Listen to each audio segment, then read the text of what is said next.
Pessoal, bom dia a todos. Tudo bem? Nós vamos dar início ao evento, né? Ainda tem algum pessoal que ainda está chegando, que mandou mensagem que está na estrada, mas nós temos que começar. Primeiramente, queria agradecer a todos a presença, a inscrição. Meu nome é Thiago, eu falei com todo mundo pelo WhatsApp. Sou engenheiro florestal, servidor público da prefeitura, trabalho no Jardim Botânico, esse ano vai fazer 13 anos.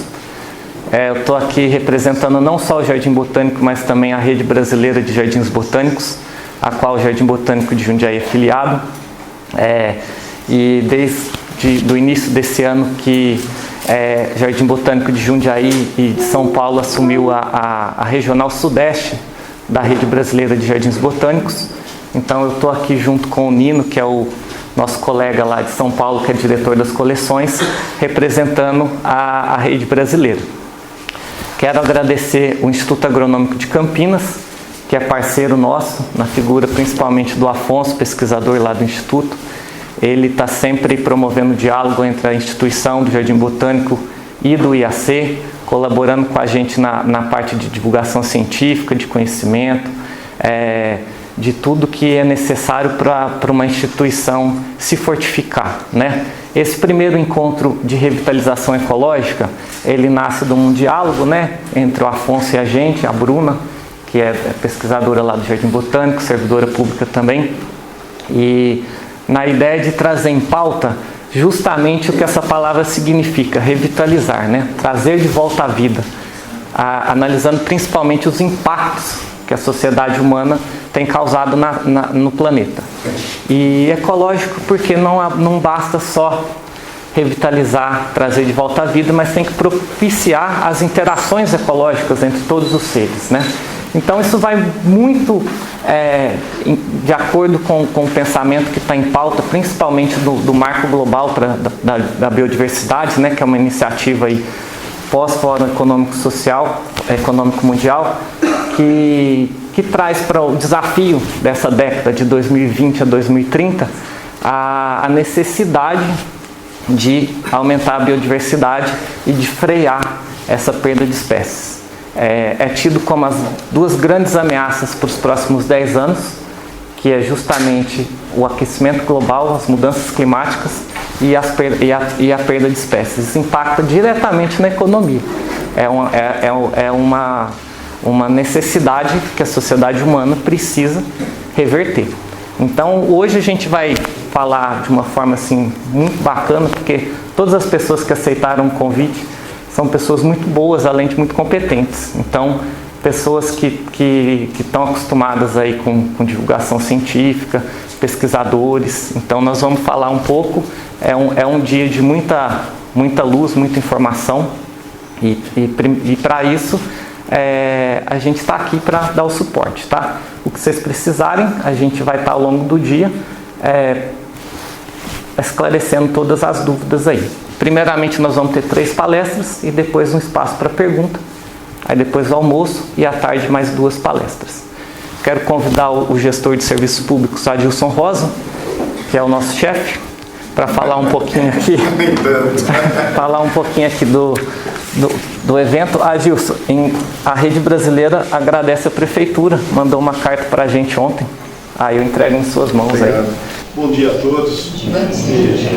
Cumprimentar todos os presentes na pessoa do Thiago, nosso servidor aqui da Prefeitura, responsável pelo Jardim Botânico, um profissional muito competente. O Thiago é um orgulho aqui para nós em Jundiaí.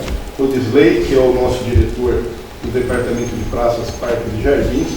O Disley que tem uma demanda gigante aí, né? Um desafio que é propiciar o novo plano de arborização de Jundiaí, né? A implantação da nova arborização, do novo plano de arborização. Mas trago aqui para vocês um abraço do prefeito Luiz Fernando, né, Machado, dizer que é um orgulho para nós Jundiaí poder sediar aqui mais esse fórum, né, mais esse encontro. O Thiago e o Lúcio têm realizado alguns fóruns, alguns encontros, algumas atividades que são importantes, são atividades de ponto, né, aqui na cidade de Jundiaí, e nós temos, então, muito orgulho de poder receber.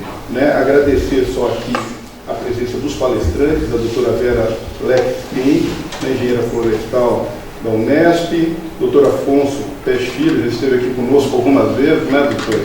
Da Uniesp, também, quem mais tem aqui, deixa eu só pegar, o mestre Felipe Rosalva Gavioli, que é da CETESB, doutora Bruna Gonçalves da Silva, né, que é também bióloga do Jardim Botânico aqui de Jundiaí, e doutor Nino Tavares do Amazonas, biólogo do Jardim Botânico de São Paulo.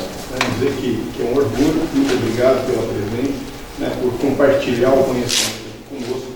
Vou ficar até a hora do almoço para poder aprender aqui com vocês, né? Então, deixar aqui muito obrigado e agradecer mais uma vez a presença. Tá joia? E eu vou levar para entregar na mão do prefeito. Obrigado, Thiago. Rudisley, nosso diretor aqui da divisão, né, do Departamento de Praças e Jardins e da divisão de Jardim Botânico. Bom dia a todos, né? Sejam bem-vindos à Unidam, uma das divisões do Departamento de Parques e Praças, um espaço de muita história, né? Estou vendo aqui a Ana, que também já ocupou esse cargo aqui de diretora, né? Seja bem-vinda sempre. Né? Esse espaço aqui é um espaço, como eu disse, cheio de história, né? De conservação, da gente do ajudar aí a interação da cidade com a natureza, que normalmente é tão conflituosa. E dizer que ele está sempre aberto, né, para essas atividades de educação ambiental, como já existe um programa, para pesquisa, para ensino e para extensão. A gente tem um desafio realmente de interagir né, o ambiente natural, a infraestrutura verde com o crescimento urbano. A gente fala isso sempre, não é um serviço público unânime, né, do ponto de vista da grande da maioria da população. Todo mundo fala da natureza, né? Mas chega lá cortando a calçada para plantar uma árvore na frente da pessoa, aí não, aqui na minha frente não. Então é um desafio constante, a gente está explicando a importância não só de ter as unidades de conservação, né, como a serra, como a conservação das bacias, mas também ter essa infraestrutura verde próximo das pessoas. Então, né, desejar a todos um bom evento. Thiago, parabéns aí pela organização, Bruna também. E tenhamos hoje um bom dia de bastante aprendizado. Muito obrigado. Eu agradeço você também que, no primeiro momento, você não titubeou, já falou, pode fazer. Né? Esse apoio é muito importante. Gente, então, para dar início, com muito orgulho que eu vou convidar a Vera. A Vera é professora lá de Botucatu, ela é livre docente da Universidade Estadual Paulista, Unesp, né? Engenheira florestal, formada pela USP, com mestrado em Ciências Florestais também pela USP e doutorado pela Unicamp. Ela foi professora adjunta da Unesp nos cursos de graduação em Engenharia Florestal e de pós-graduação. E atualmente ela é voluntária na pesquisa e na pós-graduação. Eu sou suspeito de falar da Vera porque ela foi minha professora, minha orientadora, então assim, uma pessoa que eu tenho muita estima, muito carinho. Fiquei muito feliz quando ela aceitou. Então, Vera, muito obrigado, viu? Tem um recurso. Bom dia, pessoal. Primeiro, eu queria agradecer ao Thiago pelo convite e aos demais organizadores desse evento, dizer que eu estou muito feliz de estar aqui, nessa cidade que é tão linda, né, que é a cidade onde o meu filho biológico escolheu para morar, e também meus 2 filhos de coração, né, que foram meus alunos, e sou madrinha de casamento deles. Então, eu estou muito feliz de estar aqui e poder conversar um pouquinho com vocês. Essa conversa ela vai girar em torno de conceitos básicos de restauração. Acho que para alguns de vocês isso vai soar um pouco repetitivo, mas acho que é legal. O Thiago me pediu para dar uma uniformizada na questão conceitual e como que a gente pode aplicar esses conceitos na restauração. Para a gente começar, é interessante lembrar por que a gente precisa restaurar os ecossistemas, né? Porque desde que o homem começou a ocupar o planeta, ele vem causando modificações no planeta, levando à extinção de espécies, à destruição dos hábitats e gerando, então, problemas sérios de degradação ambiental. Como que a gente como que a gente define degradação ambiental do ponto de vista técnico, vamos dizer? quando qualquer processo que cause danos no ambiente e que leve à sua diminuição da sua produtividade e também que gere mudanças nas condições físicas, químicas ou biológicas dos ecossistemas, limitando a sua capacidade produtiva. Então, esse conceito de degradação é um conceito bastante antropocêntrico, né? Que a gente está levando em conta a capacidade dos ecossistemas de fornecer serviços para o homem. E essa diminuição da sua capacidade para quando ele é degradado. Então vem bastante de encontro ao conceito de serviços ecossistêmicos, que é o conceito mais utilizado mundialmente, que é o conceito da Millennium Ecosystem Assessment, que diz que os ecossistemas são capazes de prover benefícios ao homem, né? Benefícios para a sua segurança pessoal, suprimentos básicos para fornecer alimentos, fibras, prover condições boas de saúde, relações sociais, né? E isso está ligado a 4 grupos de serviços ecossistêmicos, que seriam os serviços de suporte, aos quais os outros serviços do ecossistema dependem, então que tem a ver com o funcionamento desse ecossistema, sua ciclagem de nutrientes, capacidade de formar solo, de produção primária, que vai então gerar condições de provisão de alimentos, de fibras, de medicamentos, de madeira, né, combustível, enfim, de vários benefícios diretos que esses ecossistemas podem nos oferecer, e também os benefícios indiretos, que seriam de regulação climática do ciclo hidrológico, né, de qualidade da água, de doenças, e também valores culturais desses ecossistemas, que tem a ver então com os estéticos, espirituais, educacionais e também de recreação. São geralmente referidos como serviços indiretos. Né? Só para a gente ter uma ideia, né, existem dados publicados recentemente numa revista internacional que mostra que os serviços ambientais da floresta amazônica eles chegam a $700 por hectare por ano, se a gente for quantificar todos os benefícios diretos e indiretos que essa floresta nos provê. Né? E isso gera quase R$500 bilhão por ano, que é basicamente toda a renda da exportação do agronegócio brasileiro. Né? Então, quando a gente fala em manter a floresta em pé, não é só uma questão de porque gosta de bicho, de planta, né? Mas tem a ver com a própria sobrevivência do homem e também geração de benefícios para toda a população. Então, a restauração ecológica ela surge como uma das alternativas para a gente interromper ou minimizar esse problema da degradação ambiental, desde que ela seja feita então, no local correto, no momento correto, com uma finalidade bem escolhida e da maneira correta. Por que eu falo isso? Porque a restauração ela não pode ser usada como uma justificativa para se continuar degradando. Né? Então ela tem que ajudar a melhorar o problema já existente, mas não pode ser uma justificativa como a gente chama de lavagem verde, greenwashing, né? Que as empresas continuam degradando e depois colocam dinheiro para recuperação e fica tudo bem aí para o mercado. Então isso a gente não pode aceitar. Tá? Então como que a gente define restauração ecológica? A gente usa uma definição internacional, que é aceita no mundo inteiro, que é a definição proposta pela Sociedade Internacional de Restauração Ecológica, que é a SER, que é uma definição bastante simples, que é simplesmente o processo de auxiliar a recuperação de um ecossistema que foi degradado, danificado ou destruído. Então, esse degradado, danificado ou destruído, ele mostra diferentes graus de degradação, desde leve até muito intensa. E essa palavrinha auxiliar a recuperação, ela é interessante por quê? Porque nós não vamos fazer todo o processo, a gente tem que dar o pontapé inicial e aproveitar os processos naturais. E aproveitar os processos naturais tem a ver com a gente conhecer como que o ecossistema funciona e como que ele se estrutura. Né? Então daí que tem esse nome ecológico, porque a base da restauração está na ecologia da restauração.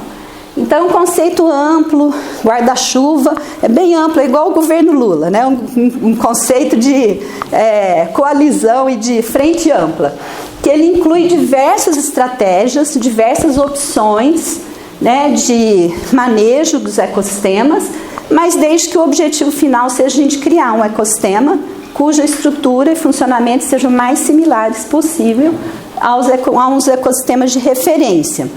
A gente vai falar um pouquinho sobre isso, tá? Então, esse conceito, como eu disse, ele tem a base dele é na ecologia da restauração. Então, quando a gente estuda a ecologia de comunidades, é para entender melhor as interações entre as espécies que a gente quer restaurar, que espécies vão entrar nessa área que vai ser restaurada.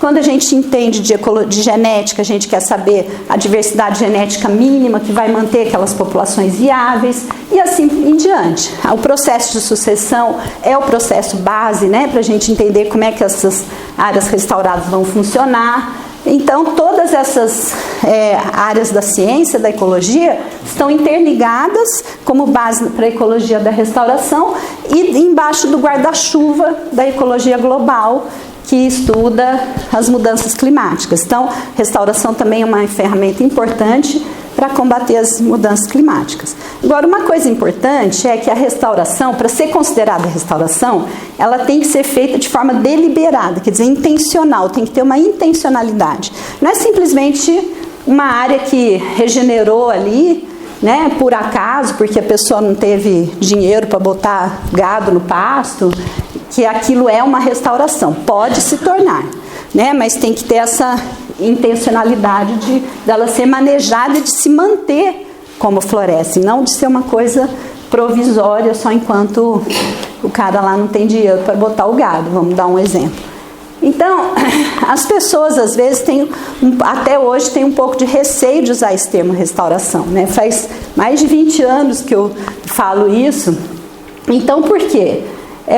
Existia uma visão clássica de restauração que falava que um ecossistema original, né, ele vai sofrer um impacto e se torna um ecossistema degradado, e como se essa degradação fosse um processo linear e que pudesse retornar exatamente igual ao ecossistema antes da degradação.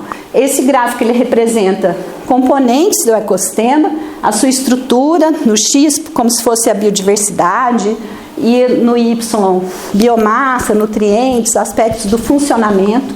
Então, o ecossistema original ele perdeu esses componentes, se tornou um ecossistema degradado. Se ele continuar sofrendo impacto e essa degradação for tal que não tem mais nem planta nem bicho em cima dessa área, ele se tornou uma área degradada, né?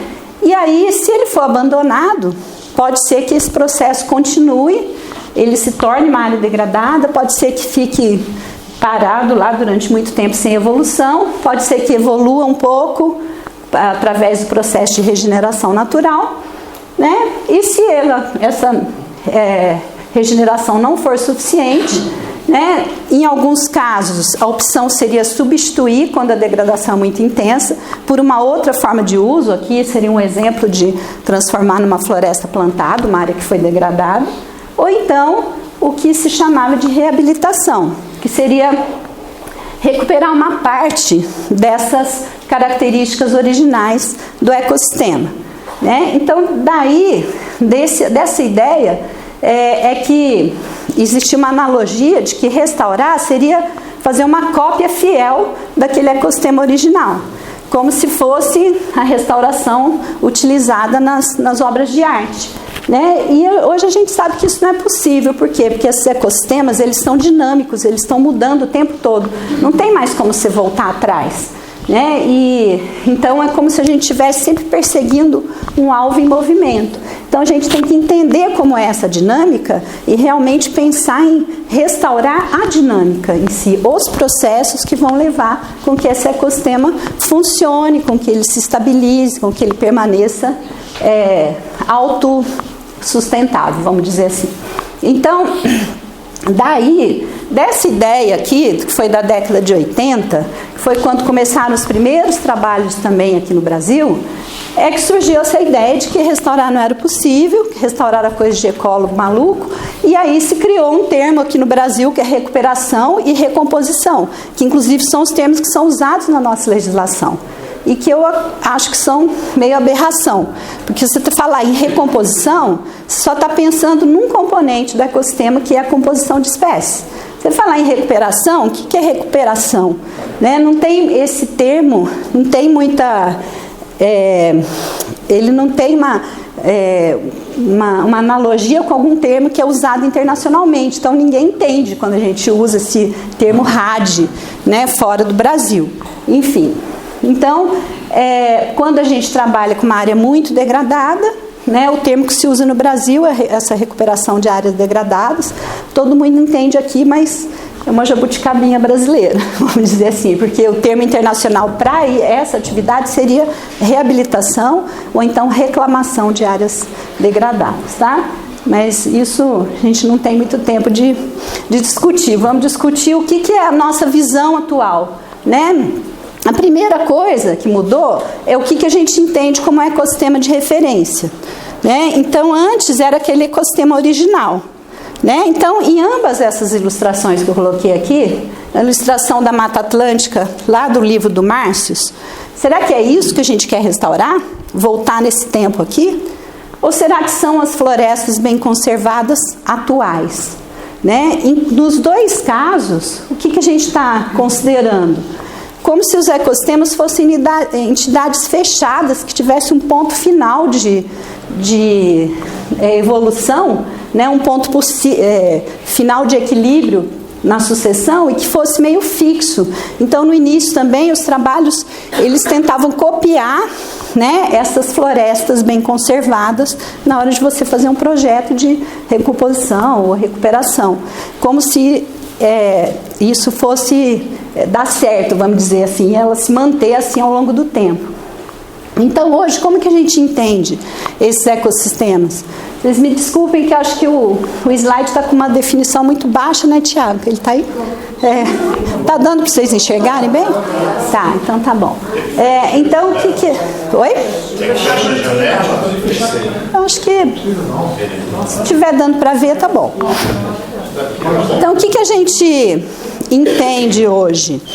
Isso aqui é um passador, não, né? Não, isso é ar-condicionado. Tá. E nem tem negocinho para apontar, não, né? Sou professora, tem que ficar falando, apontando. Então, vamos lá. O que a gente olha nessa figura? Então, ela está representando no eixo X, Y, os componentes do ecossistema e mostrando que esses componentes eles mudam tanto no tempo quanto no espaço. Então, a gente teria uma janela de variabilidade natural que todo ecossistema tem, né? Então, um ecossistema ele pode ter diferentes formas de se apresentar em diferentes espaços, em diferentes momentos no tempo. Então, quando a gente quer restaurar, a gente quer atingir essa janela toda, e não necessariamente um desses pontinhos aqui, que eu acho mais bonitinho que o outro. Certo? Então, é isso que a gente busca hoje, né? Que trazer um ecossistema degradado, que está funcionando no nível mais baixo de estrutura e de funcionamento, né? Com menos espécies, menos nutrientes, menor produtividade, para um nível acima, e que ele possa atingir essa janela de variabilidade. Isso na teoria é fácil de falar, mas na prática nem sempre é tão fácil da gente entender isso, tá? Então, isso é uma grande mudança de abordagem. Outra grande mudança é que a gente entende, se os ecossistemas estão mudando sempre, é como se, quando a gente vai restaurar, é como se a gente estivesse querendo atingir um alvo que está em movimento. Então, como que a gente faz para conseguir atingir? Aumenta o tamanho do alvo, né? E esse aumento do tamanho do alvo significa flexibilizar as possibilidades de resultados aceitáveis, e não um único resultado. Isso também não pode significar que eu vou aceitar qualquer coisa, né? Então, isso também é importante. Para isso, para eu não aceitar qualquer coisa, eu tenho que ter um bom sistema de referência.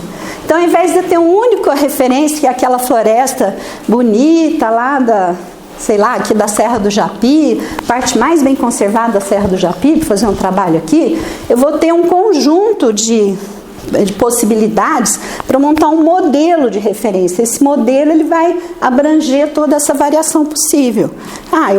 Pode ter de tantas a tantas espécies, a composição vai mudar, enfim. Então a gente chama de modelo, um sistema de referência, que pode ser baseado em várias áreas, pode ser baseado em dados da literatura, em registros históricos, né? Por exemplo, uma espécie que ocorria aqui não ocorre mais, que eu posso querer reintroduzir, né? Então, várias fontes de informação podem ajudar a gente a criar esse modelo. E para que serve esse modelo? Para a gente poder monitorar e saber se eu estou chegando perto daquele resultado esperado, né? Então, isso é muito importante. Outra coisa é a incorporação desse conceito de resiliência, né? Resiliência é uma palavra que está muito na moda, a gente usa resiliência para tudo, para pessoas, para empresas, né? Mas assim, a resiliência ecológica é uma propriedade do ecossistema, né? E ela indica um ecossistema resiliente, aquele que é capaz de suportar impactos sem mudança de estado. O que significa sem mudança de estado? Ele vai balançar, mas não vai cair, né? Então não vai deixar de ser uma floresta, não vai se transformar num pasto, ou não vai deixar de ser um cerrado, né? Ele vai continuar com aquelas propriedades principais, mesmo absorvendo impacto. Então essa recuperação da resiliência é a questão mais importante que a gente tem que tentar alcançar na restauração. Por quê? Um ecossistema resiliente ele é capaz de se adaptar às mudanças futuras e não somente aquelas que eu estou observando atualmente. E num cenário de mudanças climáticas, em que existe muita imprevisibilidade, a gente pode imaginar, né, que o ecossistema vai sofrer impactos diferentes daqueles que a gente está acostumado a ver. E ele tem que ser resiliente para isso. Tá? Então, isso também é um aspecto teórico importante e que a gente aplica também na prática. Outra questão é que hoje a gente entende que o processo de degradação ele não é linear. Ele ocorre como se fosse em degraus ou em saltos mais abruptos, né? A maioria nesse processo de degradação, ele leva um ecossistema, né, de um ponto zero lá na minha escadinha, que é um ponto em que ele simplesmente está sofrendo distúrbios naturais e funcionando normalmente. À medida que ele vai sofrendo impacto, ele vai descendo esses degraus até cruzar um primeiro limiar, que é esse limiar biótico que a gente chama, que é quando a perda de espécies, perda de interação, ou então entrada de espécies invasoras. Nesse ponto, somente uma manipulação da vegetação, ou com plantio, ou com controle de invasoras, seria suficiente para fazê-lo retornar ao estado resiliente anterior. Mas depois que esse outro limiar, que é o limiar físico, do meio físico, ele é transposto, aí o nosso trabalho vai ser muito mais intensivo, né?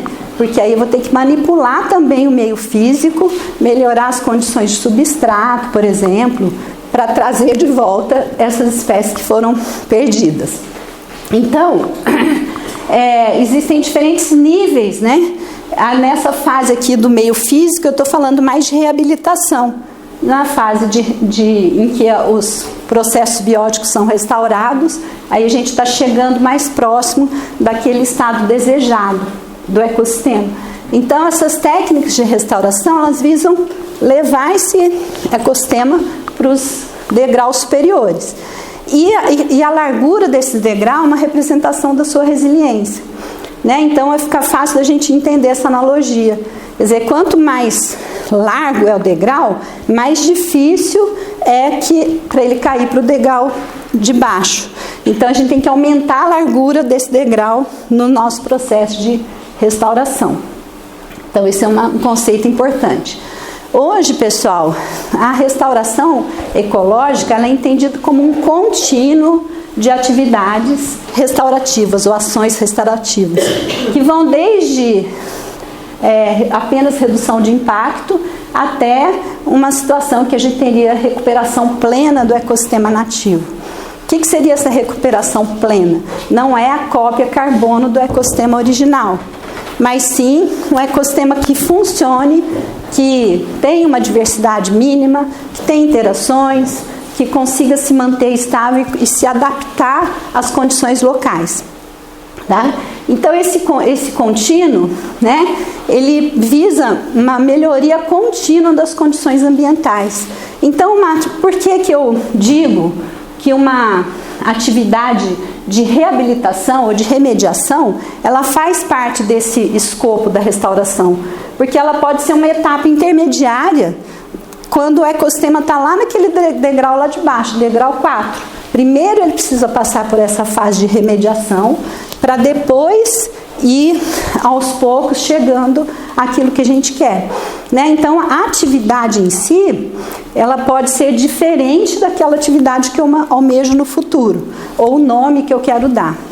Mas tudo está dentro desse grande guarda-chuva que a gente chama de restauração ecológica, que é a maneira como isso é visto no mundo. E se vocês pegarem qualquer iniciativa global, por exemplo, a iniciativa o Desafio de Bonn, que pretende restaurar 150 milhões de hectares no mundo todo até 2050, né? O acordo o quadro global de biodiversidade, que pretende restaurar até 30% das áreas degradadas de todos os ecossistemas até 2030, e assim vai. Todos esses documentos, todos esses acordos internacionais, eles usam o termo restauração ecológica com esse sentido que a gente está passando aqui. Então, qualquer pessoa no mundo vai entender o que você está falando, se você usar esse termo. Tá? Então, esse contínuo restaurativo, né, ele é muito interessante, mas, por outro lado, ele traz para a gente algumas dúvidas.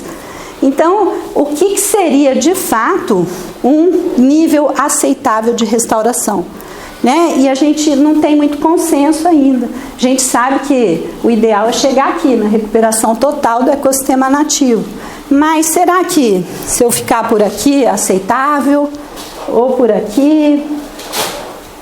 Então, não existe muito consenso. E vai depender das condições ambientais. E a gente já aceita que em determinadas condições ambientais não vai ser mesmo possível chegar naquela fase final lá. Pelo menos numa escala de tempo da nossa geração. Pode ser que isso demore muito mais tempo, né? E isso a gente tem que aceitar, tá? Mas também a gente não pode aceitar qualquer coisa.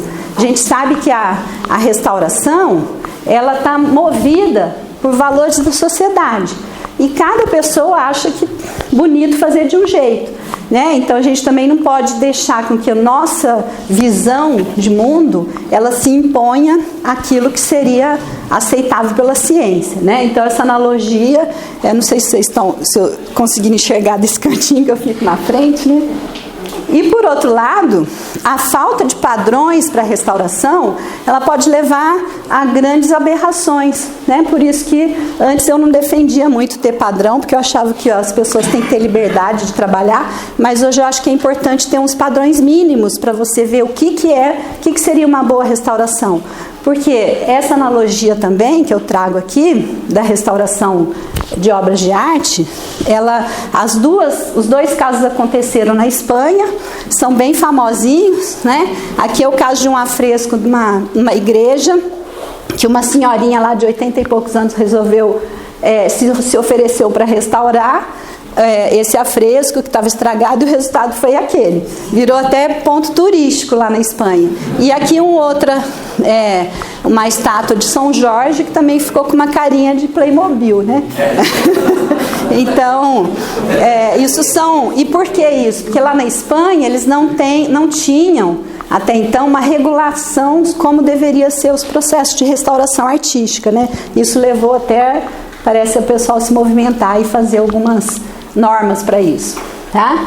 Então, pensando nisso, o que a gente consideraria uma boa restauração ecológica, né? O que seria um mínimo aceitável para a gente trabalhar, né? Então, 3 palavras mágicas que são colocadas, eu esqueci de falar, que tem 2 documentos interessantes para a gente se basear, os 2 em português e disponíveis aí na internet. Um é mais antigo, que é o Princípios para a Restauração Ecológica, que foi produzido pela Sociedade Internacional em 2004. Ele é interessante do ponto de vista de trazer os conceitos ecológicos, mas ele falha porque ele esqueceu que o homem faz parte desse todo. Então, mais recentemente, essa sociedade criou um outro documento, que eu até participei da tradução. O Nino também é um grande tradutor de documentos maravilhosos internacionais. Graças a ele, a gente tem hoje acesso também a um trabalho muito legal, né, que é o da Karen Hall, que você participou, né, Nino? Então, a gente tem hoje fontes muito boas de material em português, que todo mundo pode acessar. E esse documento ele traz esses princípios e padrões internacionais para a boa prática da restauração ecológica, que é bem legal, bem prático também, tá? Então, esse documento, ele fala em 3 palavrinhas mágicas: efetividade, eficiência e inclusão. O que é efetividade? A restauração ela tem que fazer aquilo que ela se propõe, né? Então tem que conseguir atingir os objetivos. Eficiência, isso tem que ser feito com menor tempo, menor custo e de maneira mais simples possível, óbvio, né? É o sonho de todo mundo. E inclusão, que é não esquecer que o homem faz parte desse processo, né? Então, trabalhar com parceiros, partes interessadas, participação mesmo, promoção de participação e o uso dos conhecimentos locais também, que é importante, né? Todos os conhecimentos importam na hora de fazer uma restauração. E esse mesmo documento, ele traz 8 princípios norteadores para a boa restauração. Então, primeiro, os 2 primeiros têm a ver com o homem, depois com o ecossistema, objetivos e metas, e depois com as práticas em si. Então, a primeira coisa que ele tem é necessário envolver as partes interessadas, seja o produtor rural, seja quem vai ser beneficiado ou a quem interessa a restauração. Não é só o bicho e a planta, né? Mas a sociedade também. E considera muitos tipos de conhecimento. Então, o conhecimento tradicional tem que ser respeitado, tem que ser levado em conta, né? Não é só o conhecimento acadêmico de quem está lá no ar-condicionado dentro da sala do pesquisador que vale. O conhecimento técnico do profissional que está no dia a dia no campo, do extensionista, né, é muito importante. O conhecimento do produtor, de repente ele quer ter uma determinada espécie, aquela espécie não faz parte do ecossistema nativo, mas e daí? Se isso gerar um vínculo desse produtor com a área restaurada, o benefício vai ser muito maior do que possíveis riscos que essa espécie não local pode causar. Então, a gente tem que ir observando quais seriam as estratégias mais interessantes para cada caso. Né? Depois, sempre que possível, a restauração tem que ser baseada em ecossistemas nativos e usando espécies nativas. Sempre que possível.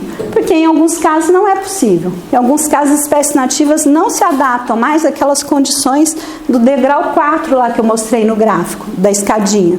Então você tem que trabalhar com outras espécies que vão preparar o ambiente físico para que essas nativas venham depois. E esse depois pode ser muito depois. De repente você nem vai estar vivo mais. A gente tem que aceitar, né, que isso pode ser uma estratégia dentro daquele contínuo da restauração. Tá? Dar suporte aos processos naturais de recuperação do ecossistema. Ou seja, nós não vamos brincar de Deus e querer fazer tudo. Né? A gente vai usar os processos naturais de forma a aproveitar e dar suporte, quer dizer, fomentar os processos naturais de regeneração natural, de ciclagem de nutrientes, né, de produtividade das plantas, enfim, isso tem que ser levado em conta, o que as próprias espécies vão fazer no trabalho. Depois, a gente tem que ter objetivos e metas muito claros, né, e usando indicadores mensuráveis, para poder saber se o meu trabalho está atingindo aquelas metas que foram determinadas. E sempre que possível, almejar o mais alto grau de recuperação possível. Quando eu uso esse termo recuperação, estou falando recuperar as capacidades, as propriedades do ecossistema em si. Tá? E por último, ele ganha valor cumulativo quando aumenta a escala. Isso significa o quê? Quando a gente aumenta a escala de atuação da restauração ecológica, a gente não deve perder em qualidade. Isso é muito difícil, né? Porque existe esse balanço, né, entre custo e benefício, enfim. Mas o ideal é que quanto maior a escala, maior vão ser os benefícios da restauração. É isso que se almeja, e não o contrário. Tá? E é parte desse contínuo de ação restaurativas que a gente já discutiu.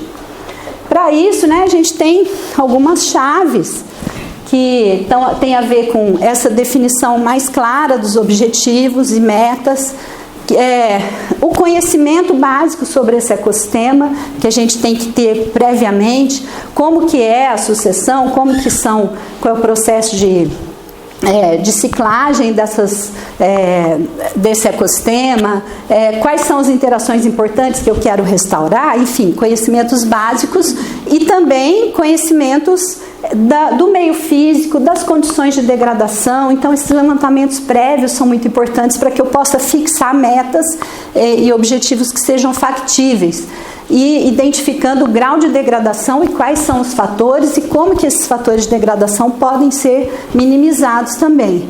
Estabelecer um bom sistema de referências, né? Como a gente já discutiu, que isso é muito importante. Eu não vou ter uma referência inatingível, que é aquela que o Márcios ilustrou lá da Mata Atlântica, que nem era daquele jeito, né? Não tinha aquelas árvores gigantes daquele jeito.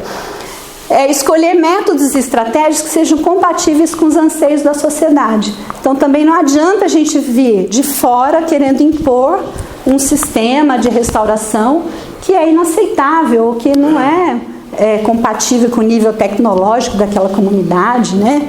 Então isso é importante também. E dessa maneira a gente vai conseguir integrar esse trabalho de restauração no desenvolvimento regional e garantir participação das partes interessadas.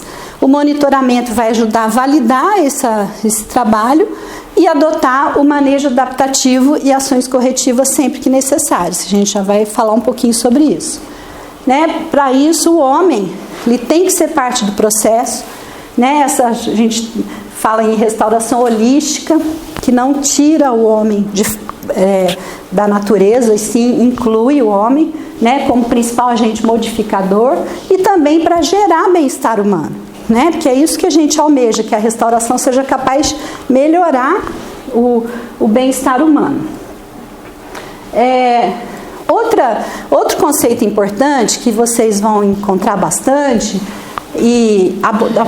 abordagens de restauração de paisagens. Né? Então, quando a gente fala em restaurar a paisagem, aumentar a escala de atuação, a gente pode ter duas abordagens diferentes.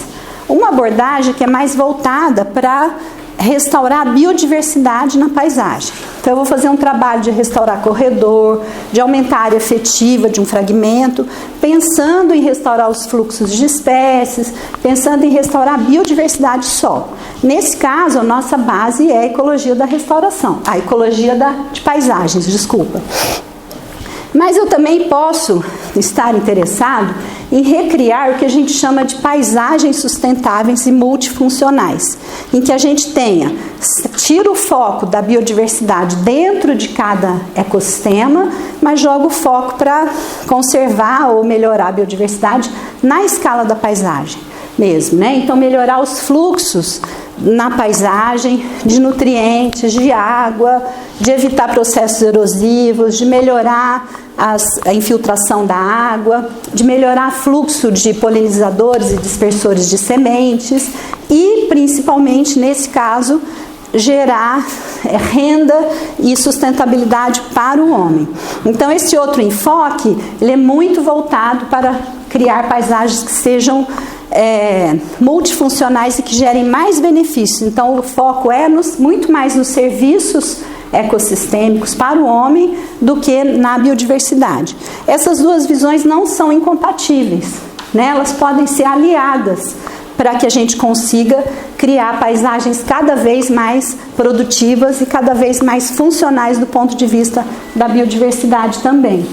Mas muitos trabalhos hoje em dia que falam de restauração de paisagens degradadas e florestas, paisagens e florestas degradadas, que é essa sigla em inglês FLR, Forest and Landscape Restoration, ele usa essa abordagem de criar paisagens sustentáveis que possam contribuir, né, para a diminuição da pobreza, aumento do crescimento econômico local e melhoria da segurança ambiental nessas paisagens que foram muito degradadas. Então a gente poderia lembrar, por exemplo, aqueles casos de deslizamento de encostas na Serra de Petrópolis, né, que colocam as pessoas em risco. Não é só os ecossistemas que estão sendo prejudicados.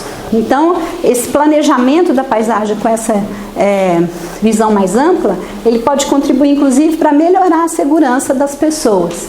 Tá? E aí, esse conceito, ele é um pouco flexibilizado no sentido de a gente poder trabalhar com o que se chama hoje de florestas multifuncionais dentro das reservas legais e das áreas de preservação permanente, que possam gerar renda e contribuir para melhorar esses fluxos dentro da paisagem como um todo. Então, essa abordagem, ela pensa na resiliência nessa escala da paisagem, né, que a gente chama de paisagens multifuncionais, assegura os modos de vida que dependem desses ecossistemas nativos ou das florestas, otimiza os bens e serviços desses ecossistemas e usa várias abordagens de restauração dentro da mesma paisagem, inclusive, por exemplo, florestas produtivas, sistemas agroflorestais, né, aumento de produtividade agrícola dentro da paisagem que vai possibilitar ter mais áreas disponíveis para serem restauradas para a biodiversidade. Então, dentro desse enfoque, né, a gente tem que ter uma visão muito mais integrada do que chama de restauração em mosaico. E muitas dessas iniciativas, por exemplo, essas iniciativas globais para se atingir diminuição de captação de carbono atmosférico e mitigação climática, usa essa abordagem quando fala em restauração. Tá? Vou restaurar 150 milhões de hectares no mundo. É nessa abordagem. Tá? Inclusive, quando a gente fala em paisagem, pessoal, a gente também tem que lembrar que muitas paisagens são culturais e elas não devem ser modificadas, porque tem um apelo cultural muito forte. Isso é um exemplo de uma região que eu conheci nas Filipinas, numa das ilhas das Filipinas, que tem o que eles chamam de montanhas chocolate, que era uma área que era toda coberta de floresta, e depois que houve desmatamento, esse relevo todo formado por essas colinas redondas, ele se descortinou para a população. E depois do desmatamento, essas montanhas, elas ficaram cobertas por um capim, que quando chega na época seca, o capim fica marrom. Então fica parecendo um campo de trufas gigantes. E isso virou um ponto turístico, com geração de renda enorme para essas populações, essas comunidades que vivem aí. Aí vai falar que você tem que voltar a floresta para esse lugar. Né? Então é por isso que essa abordagem ela tem que ser flexível ao ponto de saber, então é muito melhor eu gastar meus recursos numa outra área que eu não vou causar um impacto social e socioeconômico nessas comunidades que dependem desse recurso turístico, né, para sobreviver. E aqui também é uma visão, isso aqui seria uma paisagem degradada, né? Essa é uma ilustração clássica também de livros, que são os campos de arroz formado em terraços na China. Então, parece até uma obra de arte isso, né? Então, será que você chama isso de área degradada? Será que teria que drenar tudo isso e transformar em floresta, ou sei lá o que tinha antigamente? Então, isso tem que ser analisado, né? E por outro lado, tem outras paisagens na China que foram restauradas, entre aspas, de forma incorreta, que é o platô de Loz, lá no interior da China, em que o governo incentivou um programa de reflorestamento numa área que não era originalmente floresta, eram campos, estepes secas, e semidesertos frios. Então, o que aconteceu foi que a floresta, ao invés de melhorar os serviços ecossistêmicos, ela piorou, porque diminuiu a oferta de água nas bacias, pelo fato das árvores estarem consumindo a água que era para a população. Então, o efeito foi o contrário do esperado. Né? Então, isso é muito importante que seja levado em conta. Então, nesses últimos minutinhos, tem mais uns minutinhos, Thiago? Tem? 5 minutinhos, tá. Então, a gente tem diferentes abordagens na restauração, né? Eu posso ter um enfoque no ecossistema, em que eu vou ter esse enfoque nos serviços ecossistêmicos, na produtividade, no carbono, ciclo de nutrientes, na água, ou na comunidade, né? Quando eu vou falar na comunidade, eu vou pensar em ênfase na biodiversidade como um todo. Eu quero restaurar todo o conjunto local de espécies, ou um conjunto mínimo que garanta aquele início, né, aquele processo inicial que vai fazer com que essa comunidade persista e evolua no tempo. Tá? Para isso, a gente tem que levar em conta os aspectos não só ecológicos, mas também os aspectos econômicos e institucionais e os aspectos sociais, socioculturais, né? Hoje existem mecanismos de incentivo, acho que a Ana trabalha com o pagamento por serviços ambientais. Então, esses arranjos institucionais, eles podem influir na escolha das técnicas e dos métodos, né? Então, isso também é importante a gente considerar nessas estratégias de restauração. Então, esse contexto ele tem que ser levado em conta, né? E aí a gente pode partir desde uma restauração passiva, que a gente chama aquela em que a gente aproveita os processos de regeneração natural, né?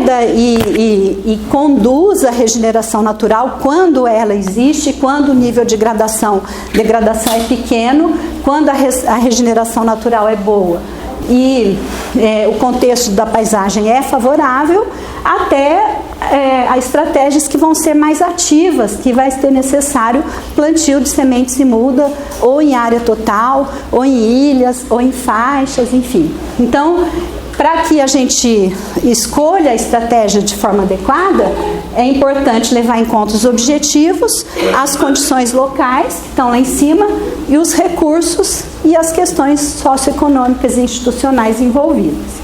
Né? Para a gente encerrar, é importante a gente ter esse monitoramento das áreas, né? Com seleção de indicadores adequados aos objetivos, que podem ser científicos, pode ser prático, pode ser para efeito de cumprimento de contratos ou de legislação, né? E é fundamental para que a gente tenha esse sucesso.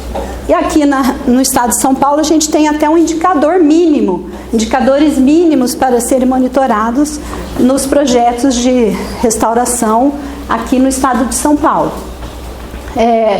A SER, ela propõe um esquema de monitoramento no que eles chamam de roda da restauração, em que os critérios e indicadores são colocados nessa roda e você vai dando nota para cada critério e indicador, e isso pode ser analisado na linha do tempo, de que maneira, quanto mais verde essa roda vai ficando, melhor a gente vai atingindo os nossos objetivos. Isso pode ser incluído também do ponto de vista social, tá?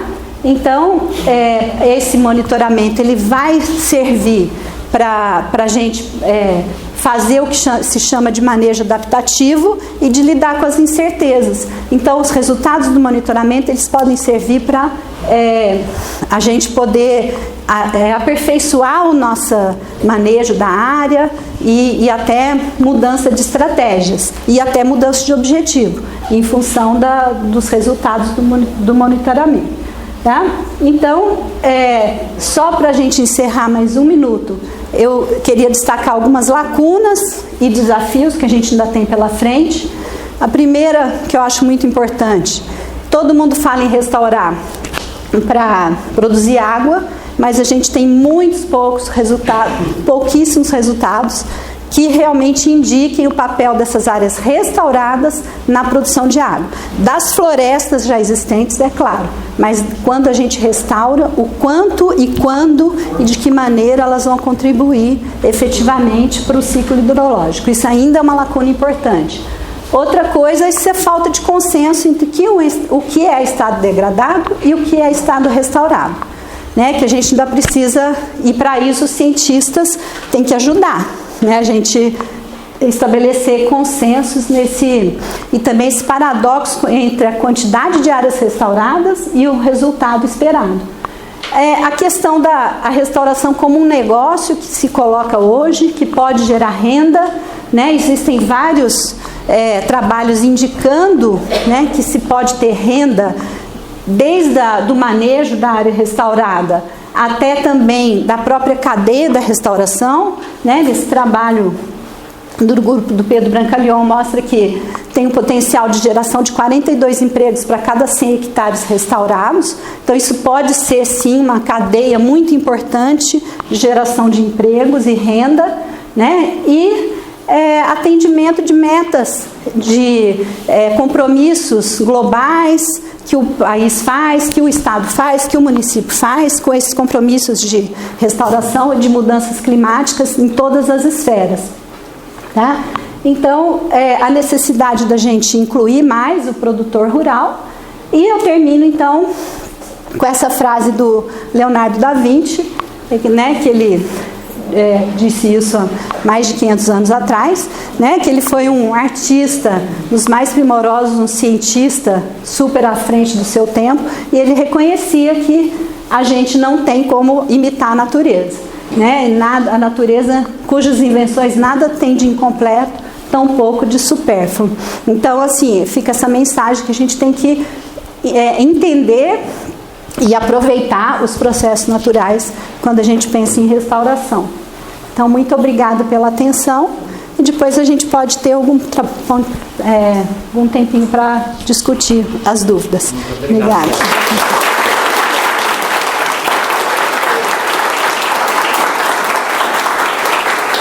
Eu deixei essa apresentação em PDF, vou deixar com o Tiago, depois ele pode passar para vocês, tá? Aqui está seu certificado da prefeitura aqui. Obrigada, Tiago. Muito obrigado. A caneta chegou com um delay. Não deu tempo. Tá bom. Obrigada, Tiago. Que chique. Só cheguei, amigos do canal, hoje na Unidan aqui em Jundiaí, falando sobre preservação aí, beleza? Assiste o vídeo, curte e compartilha. Vamos lá.